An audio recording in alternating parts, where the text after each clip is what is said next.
interrupções, que você queira tirar dúvida, que haja interrupções, não há problema nenhum. Essa aula é gravada para a gente fazer uso da gente, não é para a gente ganhar like, não é para a gente ganhar visualizações, tá certo? É para que realmente, quem quiser esse documento, esse material, ele vai estar disponível lá no canal do YouTube, tá bom, gente? E aí a gente vai falar um pouco mais sobre qualidade, tá? A gente vai ver como essa qualidade evoluiu desde a antiguidade, certo? Então, isso não é material para a gente cair na prova, mas é bom que a gente entenda como foi evoluindo essa qualidade. Afinal de contas, nossa disciplina é gestão da qualidade, só que essa qualidade a gente leva para os alimentos, só que essa qualidade é uma qualidade inerente a todos os setores da indústria, né? Indústria de alimentos, indústria automobilística. A gente vai ver exemplos aqui da indústria de celulares, tá certo? Mas para que a gente possa entender realmente como ocorreu essa evolução da qualidade e alguns aspectos conceituais da qualidade, como ela foi crescendo, né, ao decorrer dos tempos, tá bom? Então, a gente vai ver agora nessa aula 1 o histórico da qualidade, como se começou, né? Então, a gente vai puxando aqui já para o século XVIII, né, lá atrás, que a gente pode falar um pouco de qualidade, então, há uns 3 séculos atrás, né, essa qualidade ela era muito pautada, né, no artesanato, não é isso? Era onde a pessoa que fazia esse artesanato, né, possuía o domínio completo de todo o ciclo de produção, né? Não é o que a gente vê hoje em dia, né? Antigamente essa pessoa era responsável pela compra da matéria-prima, era responsável para fazer o artesanato, pelo acabamento, pela venda, pela, né, a distribuição, entrega. Então, a grande vantagem era que o cliente estava muito próximo desse artesão, né? E essa reputação dessa boa qualidade, desse bom produto, era uma reputação de boca a boca. Inclusive, eu quero até ressaltar que essa reputação, essa propaganda que a gente chama da boca a boca, eu acho que eu considero, né? Considero que é uma das propagandas mais efetivas, né? Mais confiável, né? Porque chega, por exemplo, uma pessoa como minha amiga, chega a Gigi e diz assim, mas vai tomar sorvete naquela loja, né? Naquela sorveteria, porque é muito bom. Então, quer dizer, ela é minha amiga, eu confio nela, então, a partir daí, essa propaganda, eu considero uma propaganda confiável, né? Então, essa reputação da sorveteria me passou uma confiança através de um amigo. Então, essa propaganda da boca a boca, ainda hoje em dia, é muito confiável.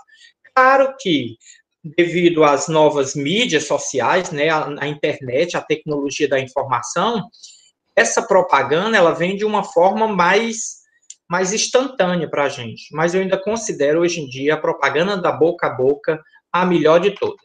Não é isso? Então, falando sobre esse histórico, né, a gente falou como começou ali pelo século XVIII, aí depois chegou nesse século XVIII, isso já vem um pouco de história, um pouco de geografia aqui para vocês, né? A gente vai falar sobre a Revolução Industrial, né? Naquela época lá do artesanato para a Revolução Industrial, aconteceu a substituição da customização da padronização. O que é essa customização? Hoje em dia a gente costuma dizer, né, que customizar é você tirar do padrão e transformar algo muito pessoal. Deixa eu dar um exemplo bem comum aqui. A gente vai todo mundo comprar um abadá, né, para ir para um trio elétrico, e todo mundo tem o mesmo abadazinho, ou seja, é padronizado aquele abadá, né? E aí eu vou lá, pego aquele meu abadá, tiro a manga, dou uns nozinhos aqui, outro acolá, coloco uma decoração, e eu diferenciei esse meu abadá. Então, eu customizei. Então, hoje em dia, essa relação é muito diferente como a relação antes da Revolução Industrial, onde um produto era muito pessoal, muito customizado, e passou a ser substituído pela padronização, né? Aí a gente vai falar de Henry Ford, né? Do Taylorismo, eu acho que vocês já devem ter ouvido o professor Diego falando sobre isso, né? E aí foi nessa época da Revolução Industrial onde se teve o grande volume de produção, né? Uma nova forma de organização do trabalho, e essa produção passou a ser em massa, né? A gente lembra, eu acho que vocês devem ter visto, eu vou falar sobre esse vídeo, não vou passar esse vídeo, tenham calma, né, sobre o vídeo do Charlie Chaplin, né, Tempos Modernos, em que a gente vê o cara lá na empresa fazendo um serviço rotineiro, né, que ele passa a ser quase que um robô automatizado. Então, essa produção na Revolução Industrial passou a ser em massa, não era mais uma produção artesanal, customizada, específica para mim, para você, né? Isso acontece hoje em dia, né? E esse produto hoje em dia, para você ver, o produto artesanal passou a ter mais valor agregado do que o produto padronizado, porque afinal de contas você comprar uma blusa toda igual fica mais barato, ou produzir uma blusa toda igual fica mais barato do que você saindo produzindo uma blusa para Claudinha, uma blusa para Rafa, uma blusa para o Léo, então fica muito mais difícil. Hoje em dia, o produto artesanal, customizado, ele tem esse valor agregado, né? Então, a gente viu aí que do artesanato passou para a Revolução Industrial, não é isso? Né? Então, eu quero que vocês saibam um pouco dessa Revolução Industrial, porque isso cai em história, isso cai em geografia, tá? Depois disso, essa substituição, né, da Revolução Industrial, aí a gente, como eu tinha citado para você anteriormente, né, a gente viu aí conceitos muito ligados à administração, que é o conceito do Taylor, né, Frederick Taylor, que ele falava sobre um conceito de administração científica, né, e o Henry Ford, que tinha aquela ideia da linha de montagem, né, aquela produção robótica, né, onde o ser humano fazia serviços, né, robotizados, rotineiros, que quando terminava o seu expediente, ele estava ali, como a gente viu no filme Tempos Modernos. Quem não viu o filme, dá um toque aí, ou procura na internet Tempos Modernos, que vai entender do que eu estou citando. Então, nessa Revolução Industrial, começou ideias de Taylor, começou ideias de Ford, tá? E aí, depois disso, deu um salto fenomenal, e esse salto fenomenal dessa revolução da qualidade, né, dessa história da qualidade, se deu muito após a Segunda Guerra Mundial, ou nesse período da Segunda Guerra Mundial. Tivemos a Primeira Guerra Mundial ali em 1914, 1915, e depois tivemos a Segunda Guerra Mundial em 1940 a 1945, onde, né, depois da Segunda Guerra Mundial, se viu a aplicação da qualidade com muito mais ênfase, né, principalmente partindo dos japoneses, que foram um dos que sofreram enormemente, né, tiveram perdas gigantescas, tanto de pessoas, quanto de materiais, né, quanto de edificações e tudo, na área da Segunda Guerra Mundial, né? Então, nessa Segunda Guerra Mundial, foi onde começou realmente a se aplicar uma qualidade muito bem estruturada, né? E aí, no meio disso tudo, a gente fala de alguns autores. Lembra lá, quando na primeira aula eu falei de alguns gurus, né? Alguns gurus que falaram sobre o que era qualidade. Um dizia que era ausência de defeito, né? Outro dizia que era o complemento, né? É a satisfação do cliente, né? E aí a gente tem dois grandes autores, um que nasceu em 1900, né, no começo do século, e outro em 1904, né? Um viveu até o Juran, né? Viveu até 2008. Então ele é um dos grandes, digamos assim, guru, né, da qualidade, né, da administração da qualidade. Então ele tinha respaldo, ele tinha conhecimento sobre essa qualidade, né? Então, aí estão alguns daqueles gurus que eu citei, né? O Juran, o Deming, e a gente ainda vai falar de mais alguns, né? A gente ainda vai falar aqui sobre o Ishikawa, tá certo? A gente vai falar sobre mais alguns deles, né? Então, no ano de 1924, né, antes da Segunda Guerra Mundial, eu citei a Segunda Guerra Mundial porque a Segunda Guerra Mundial pode-se dizer assim que é um marco da qualidade, né? É um grande marco quando o Japão, né, utiliza todas essas ferramentas, algumas delas que a gente citou, né, para poder melhorar a sua qualidade de vida após a Segunda Guerra Mundial. Né? Então, em 1924, surgiu o gráfico de controle, esse gráfico da carta de controle, a gente vai aprender, ou seja, para você ter uma ideia, né, um gráfico, né, uma ferramenta de 1924, nós estamos em 1921, pode-se dizer que são há 97 anos atrás que foi, né, essa conta mesmo, é isso mesmo, né? Então, um gráfico que surgiu há 97 anos atrás que ainda serve, né, como ferramenta para que a gente possa utilizar na qualidade, né? E também nessa época, em 1930, né, introduziu a estatística, né? A estatística, a disciplina estatística foi colocada, né, para ser utilizada dentro da empresa.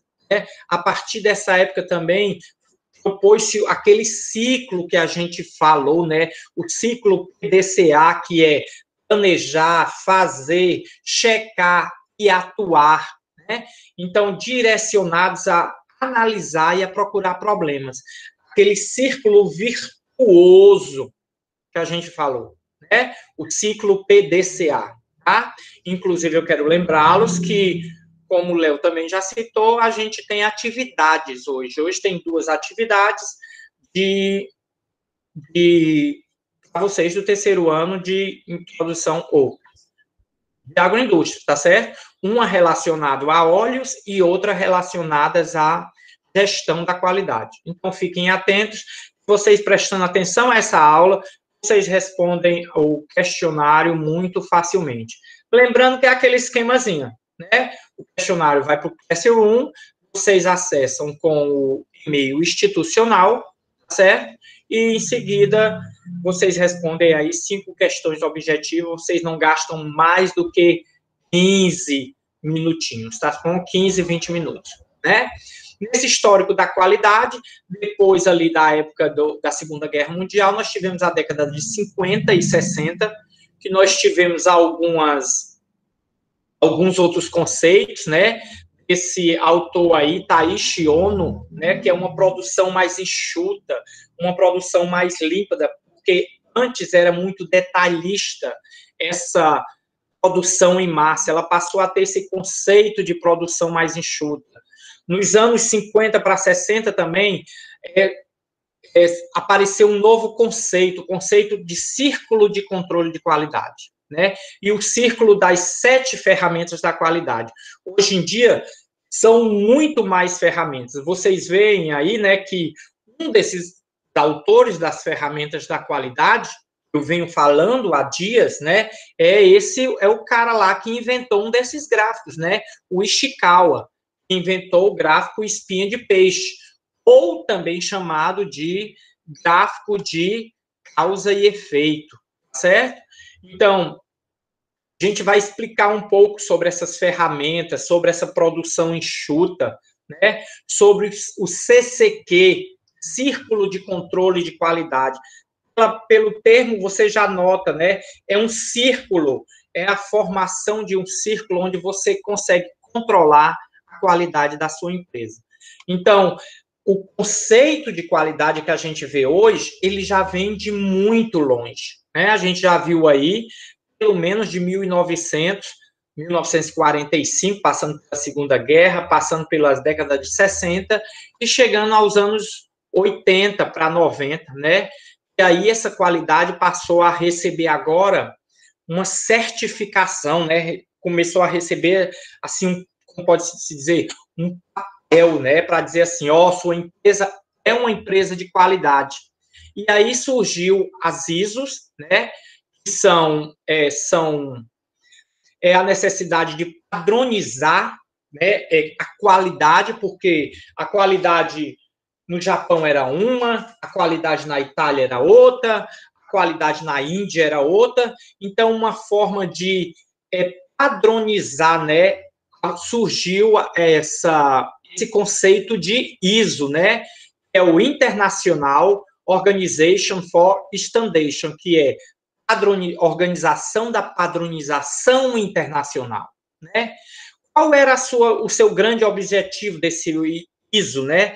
Desenvolver e promover normas e padrões mundiais, né? É isso. Fazer com que a mesma norma utilizada num certo país fosse utilizada em outro país.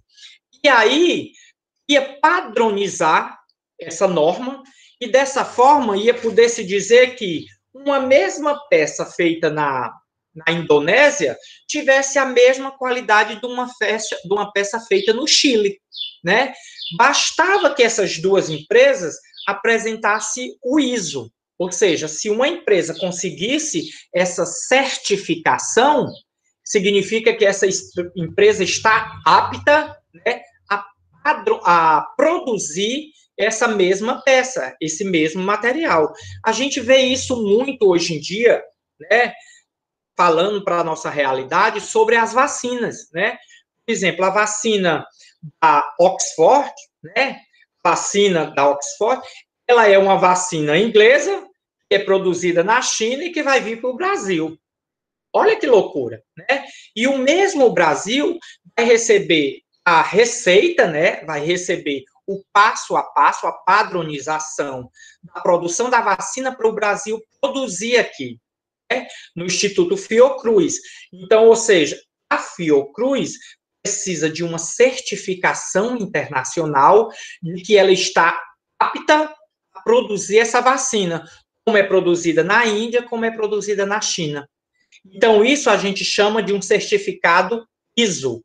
É muito comum essas certificações na área de indústrias, também de alimentos, tá? Então, esses ISOs, elas são classificados por alguma numeração, tá?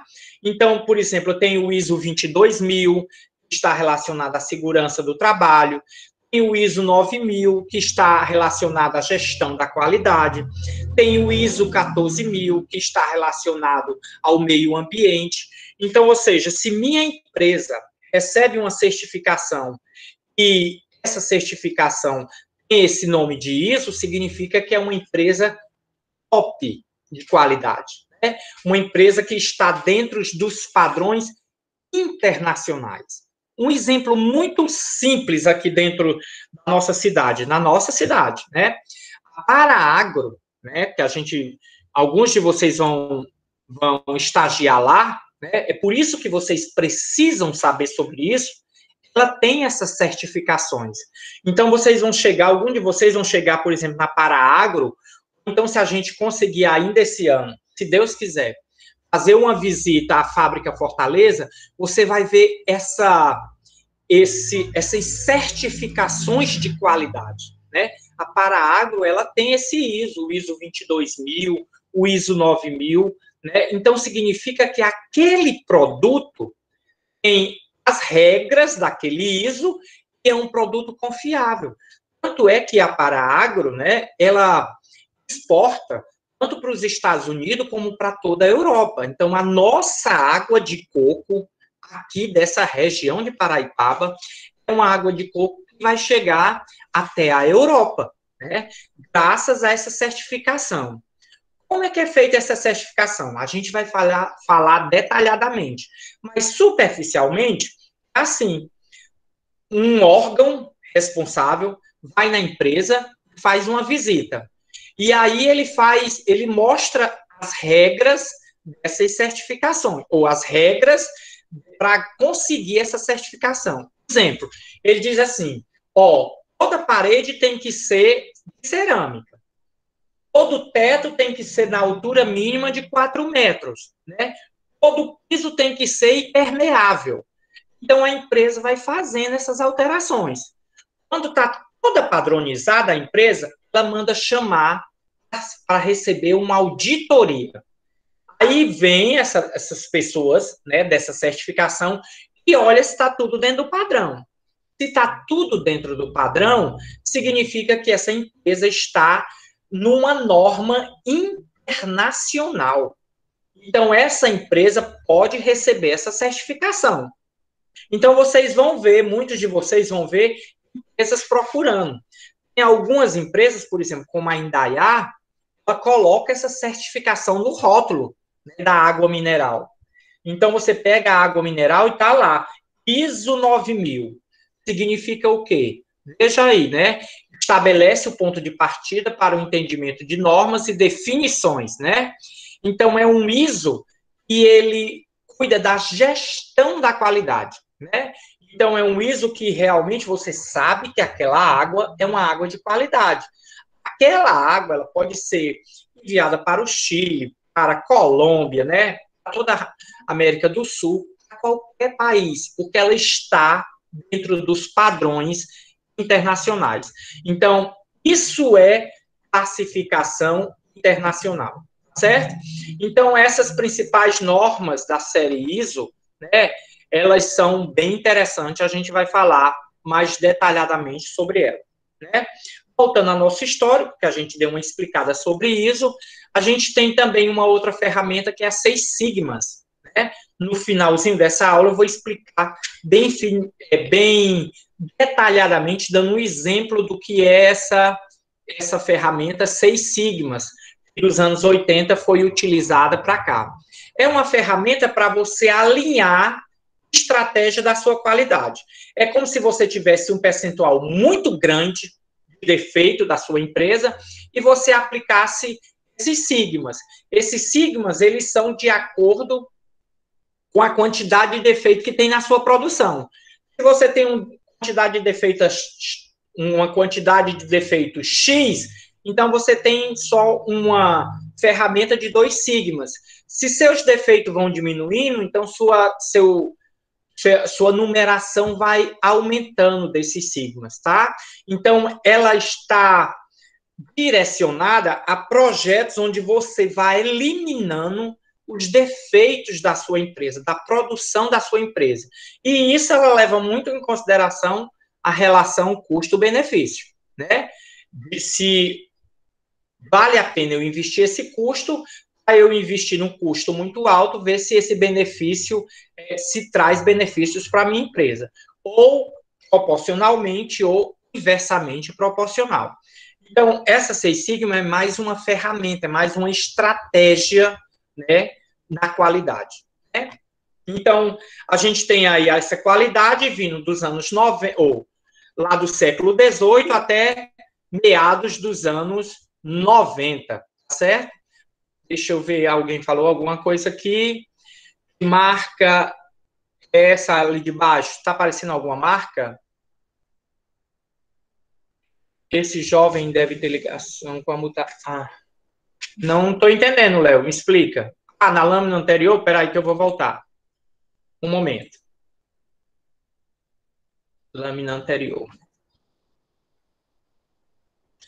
Ah, é a marca da General Electric. Né? É um G e um E. Era uma empresa responsável por criação de refrigeradores, né?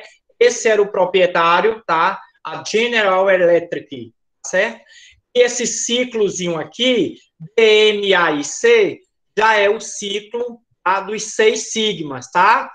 Você vai medir, vai definir, vai analisar, vai providenciar e controlar. É um ciclo maior, né, mais detalhado do que o ciclo PDCA. Tá? E essa marcazinha aí é General Electric, né? Uma empresa que produzia geladeiras, refrigeradores em grande escala. Tá? Então, vamos lá. Sobre a nossa qualidade. A gente vai agora aprender conceitos, tá? Porque ela é bem antiga, né? Eu acho que ela foi desativada nos anos 90, mais ou menos. Então, ela quebrou nos anos 90, eu acho. Certo? Então, vamos ver um pouquinho aqui sobre como essa qualidade evoluiu. Certo? A gente falou o histórico da qualidade, de onde ela vinha, como foi acontecendo essa evolução da qualidade. Né? A gente viu, né, a gente começou a falar do século XVIII, no fim do século XVIII e até o início do século XX, não existia, né, antes do século XVIII, não tinha essa preocupação com a qualidade. Havia uma falta de comprometimento com relação à qualidade. Né? E aí, a partir desse século XVIII, como a gente viu ali, do artesanato, até o século XX, aproximadamente, a qualidade se dava pela inspeção. Né? O que a gente via, o que a gente percebia da qualidade era o processo de inspeção da qualidade. Né? Então, era esse conceito, a gente vai aprender cada um desses conceitos. Né? A partir da década de 30 à década de 40, a gente passou a ter a qualidade passou a ser chamada de controle da qualidade. Né? Na década de 50 a 70, a gente viu a gestão da qualidade, a garantia da qualidade. E a partir dos anos 80, a gente pôde ver até atualmente essa gestão da qualidade. Né? Então, ela evoluiu dessa forma. Tá? Então, como é que pode-se explicar esses conceitos? Então, a gente vai explicar esse conceito de acordo com as suas eras. Né? A inspeção da qualidade, certo? Como a gente falou, vou voltar ao gráfico novamente para a gente dar uma olhada. Né? A inspeção, vejam bem, 4 termozinhos, ó. Inspeção, controle, garantia e gestão. Então, essa qualidade, ela foi evoluindo, não tinha nada antes do século XVIII. A partir do século XVIII até atualmente, a gente viu uma grande evolução dessa qualidade. E essa evolução foi se dada por termos, né? Para que a gente pudesse fazer uma diferenciação entre essas décadas, né? E essa primeira preocupação da qualidade, que surgiu lá no artesanato, ela tinha um foco só na verificação da qualidade, né? Onde era necessário só um inspetor.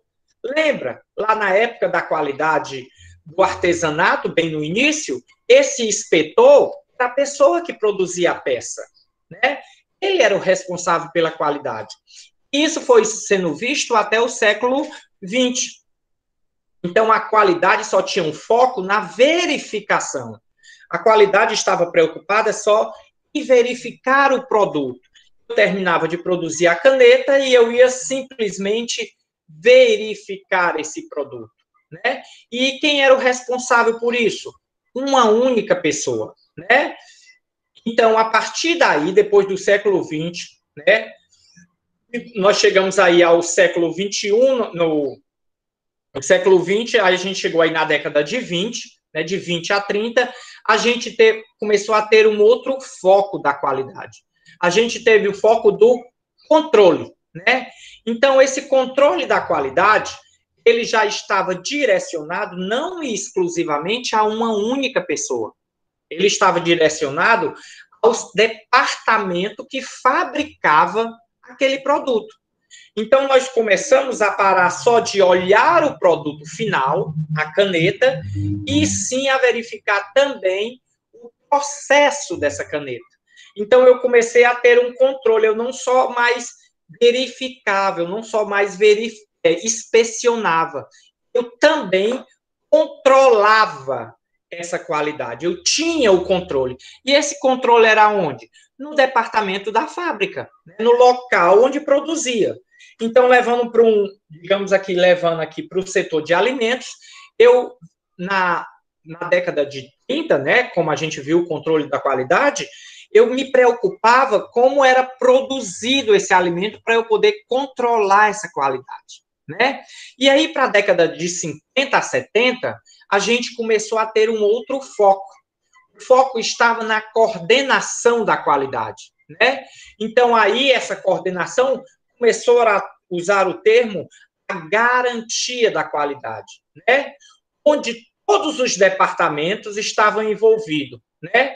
Envolvimento superficial da alta administração, mas outros departamentos estavam envolvidos.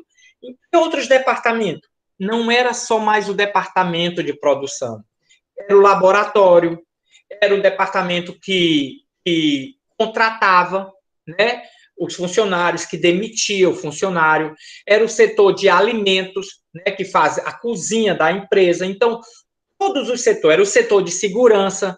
Então, havia uma coordenação entre todos os departamentos para que eu pudesse coordenar essa minha qualidade, ou seja, o controle estava incluído, que era aquele controle único do departamento de processo, a verificação, né, a inspeção estava incluído. Se você vê, a cada ano que vai passando, né, vai embutindo mais responsabilidades dentro da qualidade, né? Antes você só inspecionava, depois você passou a controlar e agora você coordena. E dentro dessa coordenação está a inspeção, está o controle, né?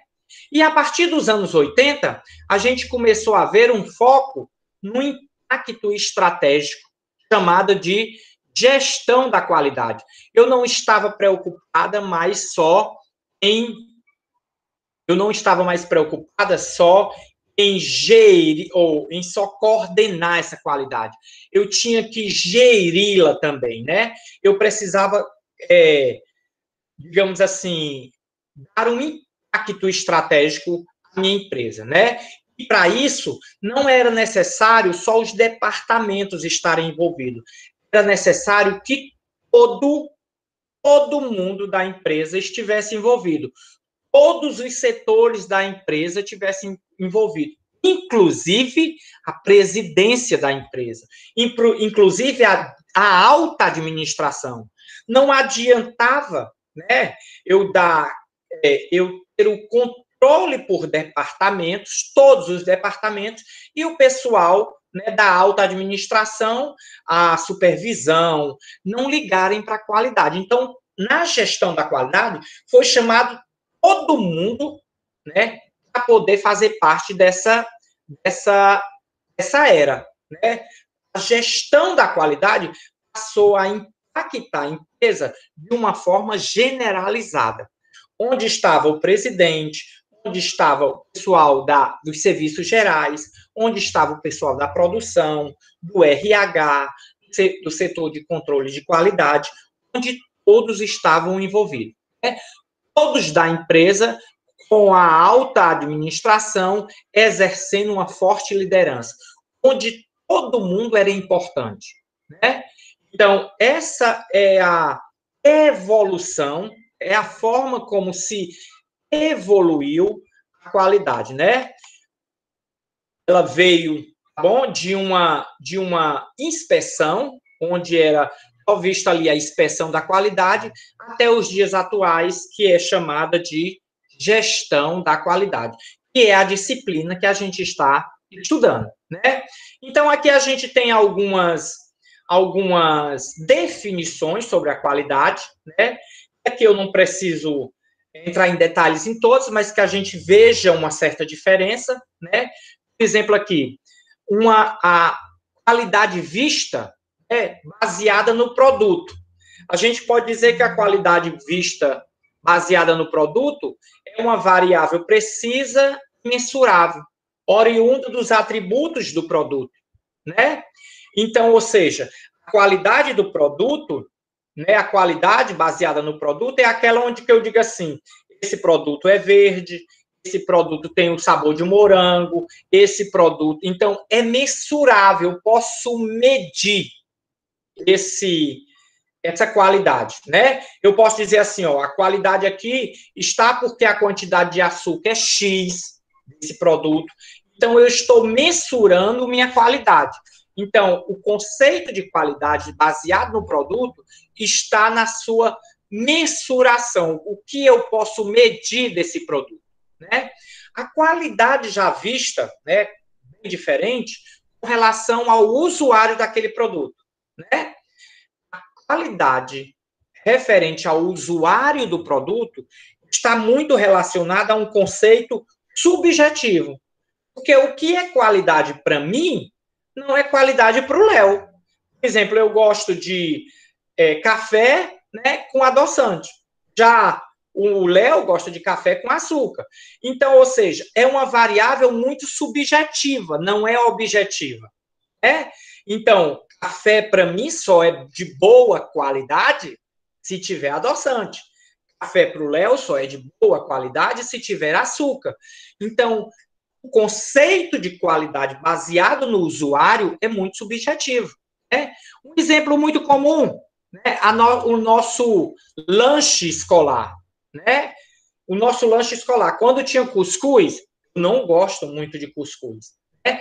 Então, a qualidade daquele lanche naquele dia, digamos assim, para a Claudinha, que ama cuscuz, era de uma nota 10. Enquanto para uma pessoa que não gosta de cuscuz, vamos botar aqui, né, a Maria Gisele, não gosta de cuscuz, então a qualidade daquele lanche era zero.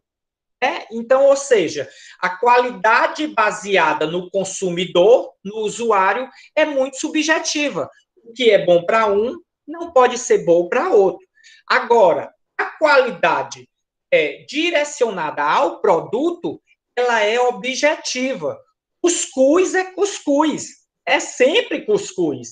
Então, é mensurável, tem a quantidade X de floco de milho, tem a quantidade tanto de conservante, tem a quantidade tanto de sal, ou seja, é mensurável. Tá dando para entender? Então, eu estou mostrando aqui para você, cuscuz é vida, gostei, né? Eu não gosto muito, tá? Mas eu acho que na sala de vocês devem acontecer. Momento relax, né? Eu acho que na sala de vocês deve acontecer.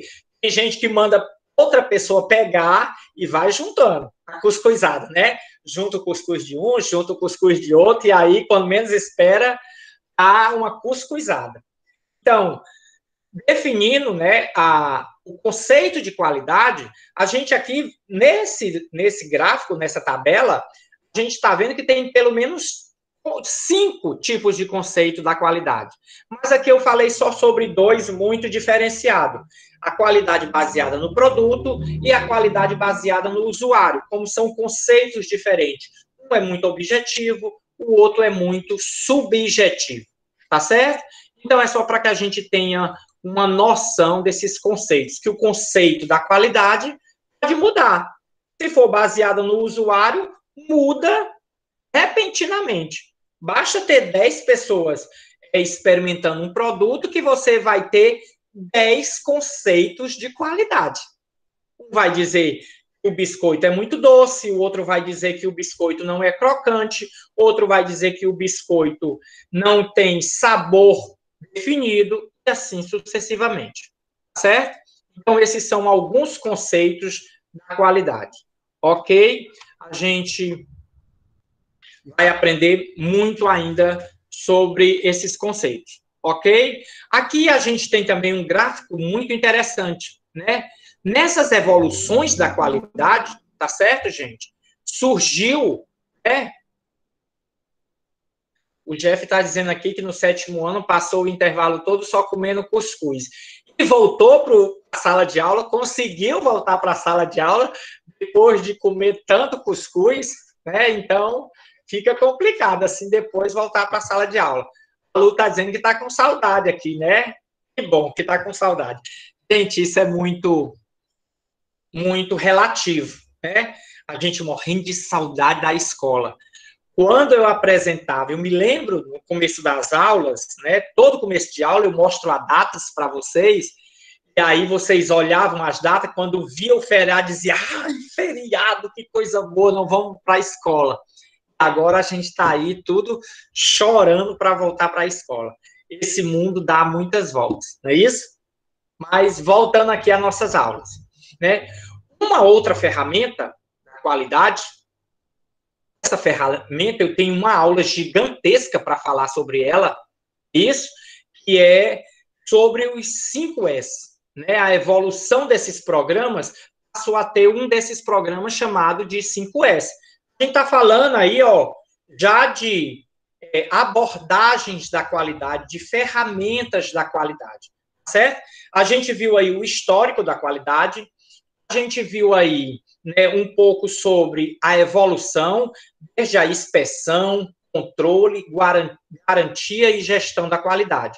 E a gente está vendo algumas ferramentas. E uma dessas ferramentas é a ferramenta do 5S. São 5 sensos, né? É um programa japonês, né? De origem japonesa. Ele chama de 5S porque eram 5 palavrinhas japonesas iniciadas com a letra S, né? E aí nós fizemos uma adaptação, mas para nós não dá para manter os 5S. Então, aí no nomezinho, vocês têm um nome japonês, que eu não vou nem traduzir, que eu não sou nem besta, eu já pago um mico demais, né? Então, a gente tem um nomezinho japonês e tem em seguida a significação do nome em português, tá? Então, os 5S são 5 passos. Normalmente, quando a gente está numa pequena empresa, a gente começa aplicando esse programa, tá? É um programa muito simples, tá? Um programa muito fácil de fazer. Inclusive, nós teremos uma atividade de 5S, onde tem 5 passos, né? O primeiro desses passos é o passo da seleção, onde a gente vai remover os itens desnecessários na nossa área de trabalho. Esse 5S, ele é um programa a ser colocado na área empresarial, dentro da sua empresa, dentro da sua fábrica, dentro da sua loja, dentro do seu comércio, mas ele também pode ser levado para a vida, né?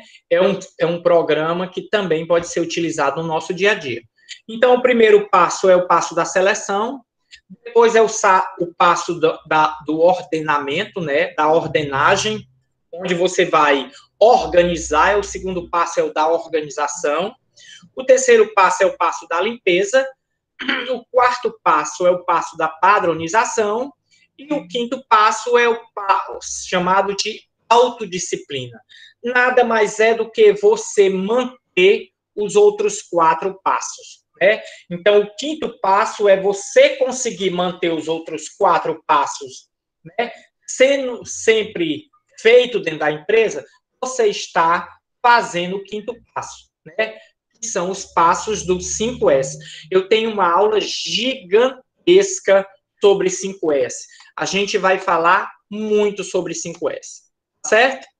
Uma outra evolução desses programas da qualidade é esse TQC, né? Controle de Qualidade Total. A sigla está diferente porque aí está a tradução, né? É o controle da qualidade total. Esse programa ele foi aplicado após a Segunda Guerra Mundial, quando o Japão se encontrou-se, né, deteriorado e aí destruído, né, todo destruído, se viu ali uma terra fértil, né, para que se pudesse implementar esses princípios do controle da qualidade total, né? E esse princípio falava sobre, na busca da revitalização da indústria nacional, os japoneses encontraram os ensinamentos, olha aí, ó, o Deming, viu? Aquele que nasceu em 1900, ou seja, aí era a Segunda Guerra Mundial, né? O Japão estava saindo da Segunda Guerra Mundial. Pegaram ensinamentos de Deming, né? Os métodos e as técnicas necessárias para reconstruir as suas fábricas, né? Que métodos são esses? Aí estão 2 desses métodos, né? Introduzir os princípios do controle da qualidade e os métodos estatísticos. Aquelas estatísticas, né? Olha que interessante. Esses métodos estatísticos, gente, é importantíssimo para uma empresa para você evoluir. Vou dar um exemplo muito simples desses métodos estatísticos. Quando você entra na academia, você vai lá e faz a medição da sua musculatura, né? Vai lá, olha a cintura, tá 95. Eu tô com isso, mais ou menos. Eu acho que eu tô com mais. É um método estatístico. Estou pegando dados, estou pegando números. Então, eu entro na academia e meço a musculatura do meu braço, meço a musculatura da minha cintura, meço a musculatura da minha perna. Daqui a um mês, eu faço essa nova medição. De acordo com o que eu tinha anterior, com os dados anteriores, eu vou ver a minha evolução ou não. Estou certo disso? Estou certo, né? Ou seja, a minha evolução para a minha cintura precisa diminuir a metragem, né? A medição. Eu mensurei, eu medi, deu 95. A funcionar, eu precisei de dados anteriores, né? Então, eu ver se eu perdi centímetros na barriga, né? Eu usei métodos estatísticos. Está entendendo? Eu estou querendo mostrar para vocês que algo de dentro de uma empresa serve para o dia a dia da gente, né? A gente faz métodos estatísticos no irmãozinho, na irmãzinha da gente quando está crescendo. Encosta ele na parede e risca. Ó, tu tá com 80 centímetros. Daqui a 2 meses, bota o irmãozinho na parede e risca novamente. Pronto, tu tá com 90 centímetros. Devido a esses dados, você sabe que essa pessoa em 2 meses ganhou 10 centímetros de altura. Então, introduzir os princípios do controle da qualidade e os métodos estatísticos. Ou seja, você tende a procurar guardar dados para você poder ter estatística, né? E nós, brasileiros, nós não tínhamos esse hábito de utilizar esses métodos estatísticos, né? E eles são importantíssimos, né? Por exemplo, produção de soja. A produção de soja esse ano, ele vai bater recorde. Por que é que eu sei que vai bater recorde? Porque ano passado eu guardei os dados, né, as informações sobre a produção do ano passado. Ano passado eu tive X de produção, esse ano eu estou tendo Y. Se Y é maior, significa que eu tive um aumento da produtividade. Então, tudo que foi feito no meu solo, para eu ganhar maior produtividade, deu certo. Então, esses dados são os métodos estatísticos, né? Então, o Japão começou a fazer a utilização desses dados a partir da sua reconstrução. Por quê? Estava começando do zero, do nada. Então, tudo que tivesse de estatística partiria daquele momento. Então, a partir dali, eu tinha como mensurar, medir se eu melhorei ou se eu piorei, né? Outro controle de qualidade total eram os procedimentos para especificação de produtos e capacitação dos seus funcionários. Deming explicava isso nas suas ideias, né? O guru falava disso das suas ideias, né? Sobre a capacitação do funcionário. Veja bem, eu tenho um funcionário que eu coloco ali num maquinário e esse funcionário não sabe mexer nesse maquinário. A partir do momento que eu dou um manual para esse funcionário ler, eu estou fazendo o quê? Estou capacitando esse funcionário para que ele entenda isso. Então, o controle da qualidade total levava isso em consideração, você capacitar o seu funcionário. Você sabia que tem empresas que pagam faculdades de funcionário para que eles possam crescer e produzir melhor para a empresa, né? Então, são algumas das ferramentas, né, que os gurus falavam lá atrás e que o Japão colocou, né, colocou assim em massa para se refazer, para poder realmente ganhar notoriedade. E a gente vai ver agora que em 70 anos, de 1945 para cá agora, o Japão é uma das grandes potências mundiais. Isso? Então, essa gestão da qualidade total é outra ferramenta, né? Foi o resultado da evolução dessa anterior, a qualidade, essa revolução que foi aplicada aqui, o controle da qualidade total. Então, veja bem, ó, antes era controle da qualidade total, depois surgiu uma outra ferramenta, né? A ferramenta gestão da qualidade total, né? Então, essa daí, normalmente, é mais uma ferramenta utilizada. Foi resultado direto da evolução do programa anterior, né? A ideia central da gestão da qualidade total era que a qualidade estivesse presente na função de gerenciamento organizacional, ou seja, estivesse tudo isso. Aí a gente lembra dos 4 estágios até chegar na gestão da qualidade total, certo? Sobre esses 6 sigmas que eu falei anteriormente para vocês, né? Esses 6 sigmas era um programa, né? Era uma estratégia gerencial disciplinada, né? Uma abordagem sistêmica, né? Pela utilização intensiva do pensamento estatístico, ou seja, esses 6 sigmas levavam em consideração todo o sistema, né? Utilizava dados estatísticos e a sua intenção, o seu objetivo era reduzir drasticamente, né, os erros de dentro da empresa, né? Diminuindo esses erros de produção e aumentar a lucratividade da empresa, né? E como é que eu poderia reduzir esses erros? Otimizando, né, os produtos e os processos. E, consequentemente, eu ia satisfazer o meu cliente, certo? Então, esse 6 Sigma surgiu na Motorola, para você ver, ó. Preste atenção como era que era aplicado. Surgiu na Motorola. Como estava perdendo a participação no mercado, se você vê hoje a Motorola, ela voltou a ter uma grande participação no mercado, né? Hoje em dia são muitos os clientes que utilizam celulares Motorola. Eu sou uma delas, né? Todos os meus celulares são Motorola. Então, ou seja, nos anos 80, a Motorola estava perdendo o mercado, né? A empresa queria melhorar a qualidade dos seus produtos e, consequentemente, satisfazer o cliente. A ideia era reduzir a frequência de erro a próximo de 0. Como é que eu melhoro a qualidade do meu produto? Não errando no produto. Ou seja, que não tenha defeito. Então, eu precisava fazer um celular, né? Eu precisava fazer um celular, o meu é Motorola, viu? Ó, a marquinha, ó.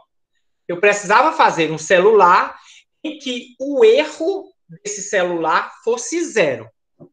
Para tanto, deve-se utilizar medidas estatísticas, né? Então, pegou-se o sigma, que é uma letra grega, que significa o desvio padrão, certo? Desvio padrão. Então, a letra sigma significa desvio padrão. Quem vai estudar matemática, né, probabilidade, vai falar aí de média, mediana, desvio padrão, tudo isso, né? Então, a letra sigma é designada pelo significado do desvio padrão.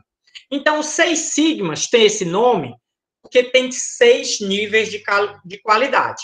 Veja bem, o 6 sigma significa 6 níveis de qualidade, sendo que cada etapa, chamada de sigma, apresenta a quantidade máxima de defeitos por milhão.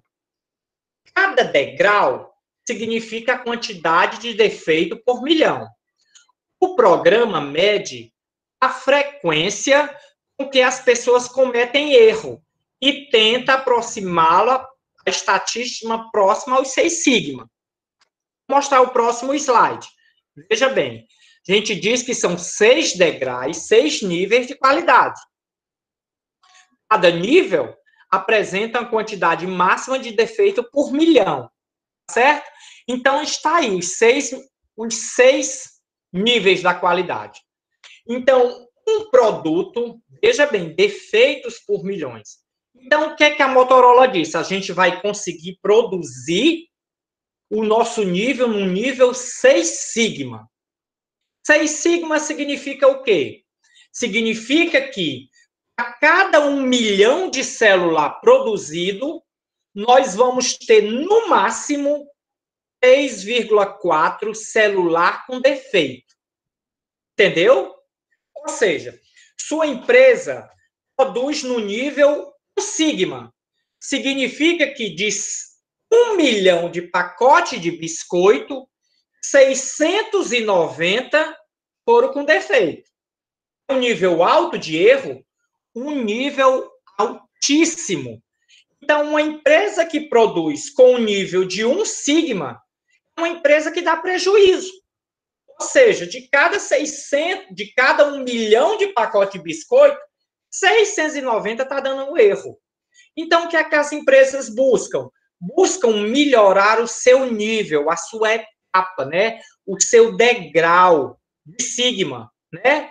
Então, a Motorola, para voltar a fazer sucesso no mercado, ela disse assim, a gente vai procurar aplicar os 6 sigmas.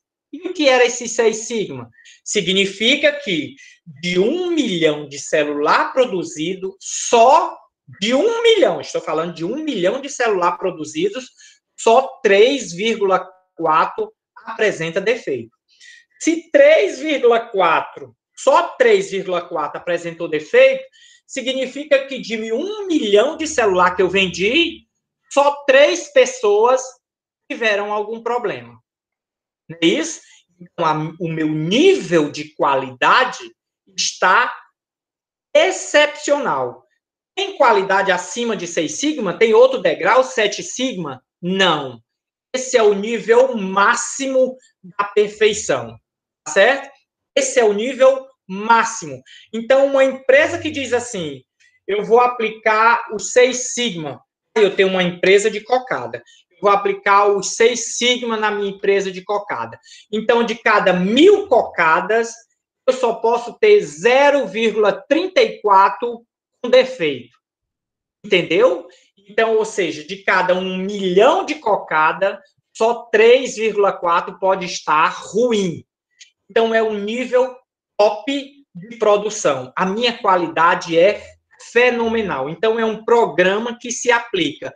E aí, a Motorola, aplicando esse programa, ela começou a ter know-how, começou a ter nome novamente, começou a ter respaldo. As pessoas começaram a dizer, não, meu celular não dá problema. Veja bem, uma empresa que tem, por exemplo, normalmente todas as empresas de qualidade, elas trabalham no nível 4 sigma. Para vocês verem, de cada 1 milhão, eu boto aqui 1 milhão de carne do sol, 1 milhão de pacote de carne do sol. Eu trabalho no nível 4 sigma. Significa que desse 1 milhão de carne do sol, 6 pacotinhos, 6.210 pacotinhos daquele vão apresentar defeito.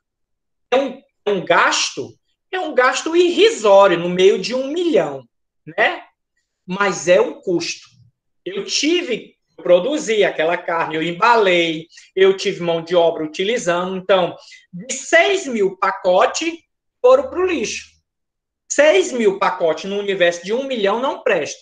E a maioria das empresas, gente, 99% das empresas trabalham no nível de 4 sigma. Entendendo? Ou seja, grandes empresas. Daí vocês tiram, né?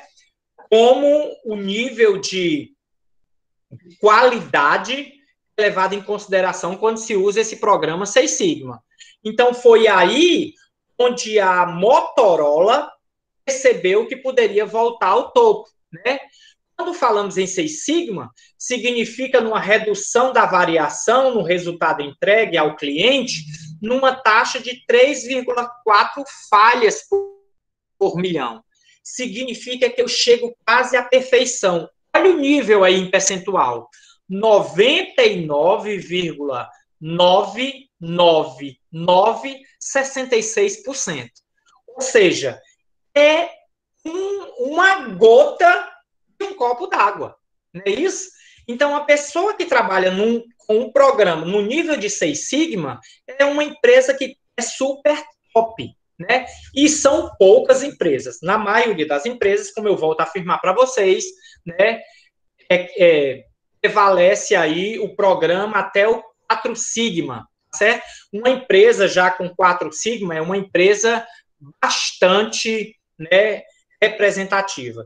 Então, por exemplo, se a gente for visitar uma indústria de biscoito, dando um exemplo aqui, quando a gente vai visitar a fábrica Fortaleza, vocês foram para a fábrica Coelho? Foram? A gente foi para a fábrica Coelho? Alguém pode me lembrar se a gente foi ou não? Acho que foi, não foi? Alguém sabe dizer? Foi não, né? Assim, quando a gente vai na fábrica Coelho, a gente percebe alguns biscoitos, né, sendo descartado, caindo no chão e tudo mais. Era ano passado, tem razão, a gente não foi, né? Eram 2 visitas que a gente ia fazer, Fábrica Fortaleza e a outra era a Fábrica Coelho. E a desse ano seria a do Pentecoste. Infelizmente, não está dando certo. Mas, para você ver, a gente já foi fazer uma visita na Fábrica Coelho, né? E a gente via muito biscoitinho caindo no chão, quebrado e tudo mais. E aí, uma fábrica daquela, pode ter garantia que o nível da fábrica daquela não chega a um nível de 3 sigma, né? A cada 1 milhão, 66 1000 biscoitos são estragados. É possível, sim, certo? Mas aí algumas dessas fábricas de alimento têm o reprocesso. E aí o prejuízo não é tão alto, certo? Deu para entender, gente, a aplicação desse programa Seis Sigma?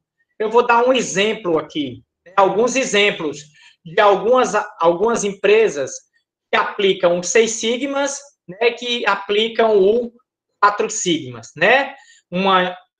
Que a diferença para você entender, né? Quatro Sigmas, olhe para você ver como o nível do Quatro Sigmas é alto, né? 99,38%.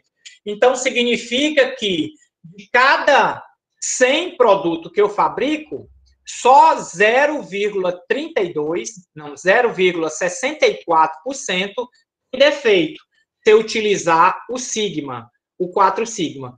Se eu utilizar o programa 6 Sigma, de cada 100 produtos feitos, eu tenho que ter quase que 0 com defeito, né? Isso se eu estiver falando na margem de 100. Se eu estiver falando na margem de 1.000.000, né? Então, aí já dá para transformar em 3,4 produtos.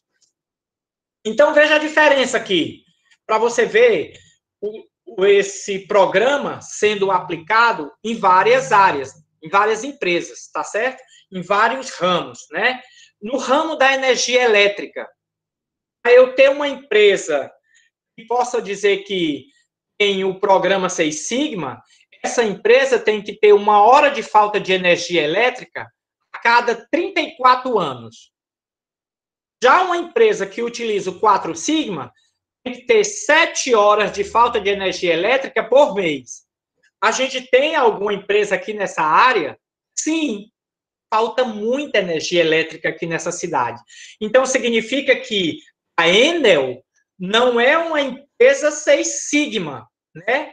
A gente for falar assim, ela está próxima aí da empresa 3 Sigma, 4 Sigma, né?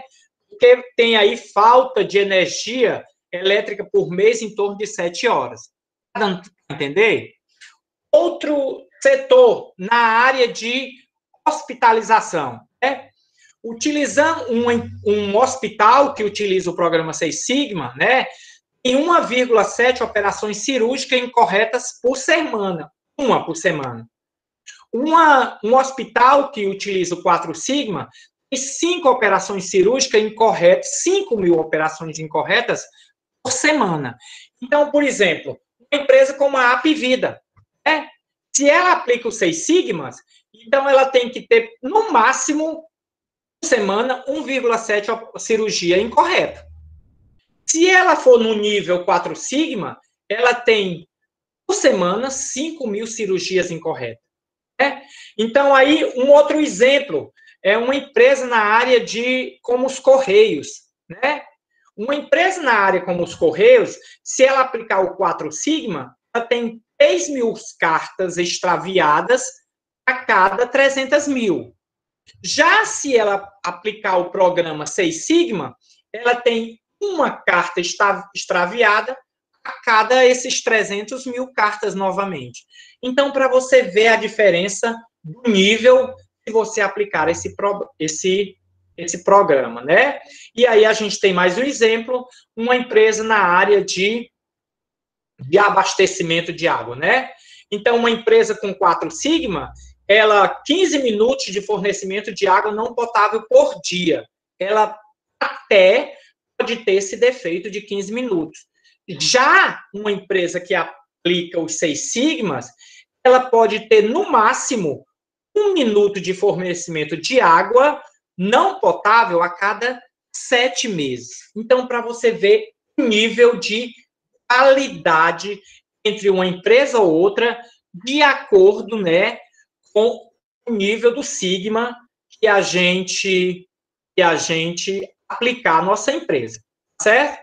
Então, vocês viram aí, né, inúmeros programas, né? A gente viu aí o programa de controle de qualidade, o programa de gestão da qualidade, a gente viu o CDA, a gente viu o 6 Sigma, a gente viu o CCQ, que é Círculo de Controle de Qualidade.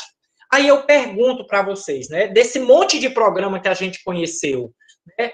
Esses gurus apresentaram para a gente, o Ishikawa, o Demi, o Julian, né? Qual o programa eu devo aplicar na minha empresa, né? Que programa eu devo aplicar na minha empresa? Aí vem uma resposta simples, né? Depende de qual a sua estratégia, depende o que você quer oferecer para o seu consumidor final, né? Depende de recursos humanos, depende de recursos tecnológicos que você tenha, né? Você produzir coxinhas manualmente é diferente de você ter uma máquina que produz a coxinha. Então, seus recursos tecnológicos, né, vai dizer se você pode ou não aplicar determinado programa desse, né? Depende da sua estrutura organizacional da sua empresa, para saber qual programa é mais viável para a minha empresa. Então, qualquer utilização desse programa, ele deve levar em consideração isso, né? Por exemplo, eu não posso aplicar na minha empresa um programa Seis Sigma. Eu nunca cheguei a produzir 1 milhão de peças. Por que se o programa, se ele me dá ênfase, né, em grandes produções, por que eu vou aplicar o programa Seis Sigma na minha empresa? Eu não produzo 1 milhão, eu nunca vou chegar a 1 milhão de peças, né? Ai, mas minha empresa começou a crescer. Então, a partir daí, você começa a aplicar o programa ideal. Ou o círculo de controle de qualidade, ou Seis Sigmas, ou o programa de controle de qualidade, ou a gestão de qualidade total, e assim sucessivamente. Certo? Então, é isso, ok, gente? A aula de hoje era para a gente falar, né? Ok, tudo bem. A gente já estava terminando mesmo, Léo, tudo bem? Então, a aula de hoje era para a gente falar um pouco sobre essa evolução da qualidade, a gente falar um pouco sobre os conceitos, né, e sobre o histórico da qualidade. A partir de agora, a gente vai começar a utilizar, a conhecer essas ferramentas, tá certo? Detalhadamente, vamos falar muito delas utilizadas no nosso estágio do dia a dia, tá bom? À tarde, a gente tem aula de óleos, lembrando que a atividade de gestão da qualidade já está disponível no Classroom, tá certo? Lembrando que precisa ser feito com e-mail institucional, tá bom, gente? Até à tarde, beijinho para todo mundo. E nós temos aqui um monte de gente na sala. Parabéns para vocês. Até à tarde, se Deus quiser. Cheiro para todo mundo.